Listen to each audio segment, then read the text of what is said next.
Voices against corruption. Let the people speak. Hello and welcome to Primark's public feedback series on corruption, called Voices Against Corruption. And we ask, do you think citizens are doing enough to support the fight against corruption? We are not doing much at all. There is corruption everywhere, even from the grassroots. Before you can tackle the corruption up there, then it starts from us, from individual. So we are not doing enough. To begin to make an input or to do something for the fight against corruption, then they have to understand practically that there's actually a fight against corruption.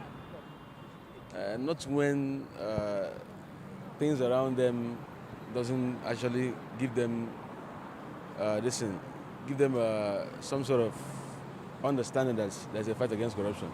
So it's only when there's an understanding about that, then that there can be some support or an input from the citizens that there's a fight against corruption. As it is, Nigerian is not even in the right sense of their own beloved, doing the right thing. So how do you want me as a citizen to do the right thing also? So the system is already corrupted, so I'm not feeling it. So me doing the right thing might not even, it's also be a negative to them. When you do some whistleblowers within them, they will go and reveal your identity. So this whittle down the spirit of citizens in the fighting corruption. Sometimes they will just, since the leaders cannot encourage them, let's leave it like that. So I can say that the citizens, they are trying, but the government, they are not helping the citizens. I don't think the citizens are doing enough.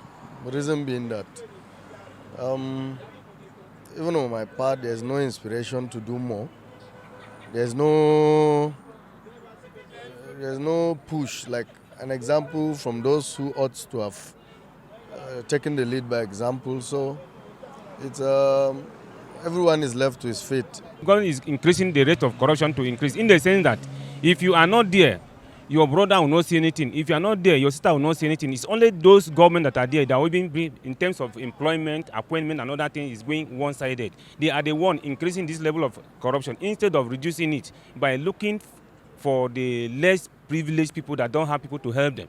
If this society can come out that this person doesn't have any people, let's just do everything according to what will help every citizen of Nigeria, I believe this issue of corruption will have been reduced to a barest minimum.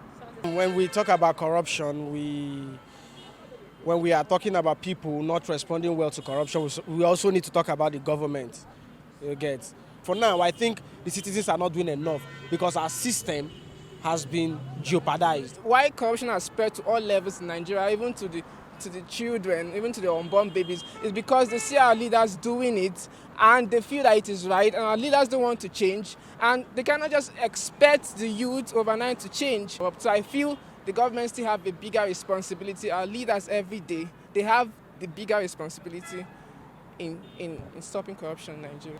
So I'll say yes and no, because so many people out there are trying to do the right thing, and so many are trying to do likewise.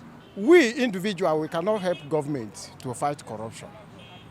Why? Because the government is a corruption government also. I would say the citizens aren't really doing enough when it comes to the fight against corruption, because I won't say we are one-sided, but we're just quiet about things that are happening around us. If you are not doing the right thing that you're supposed to do, the followers that is following you cannot follow the right way. If you as a citizen, you are corrupt, as a government, you are corrupt, your followers will follow your footsteps. Primark's public feedback on corruption in Nigeria is produced with support from MacArthur Foundation.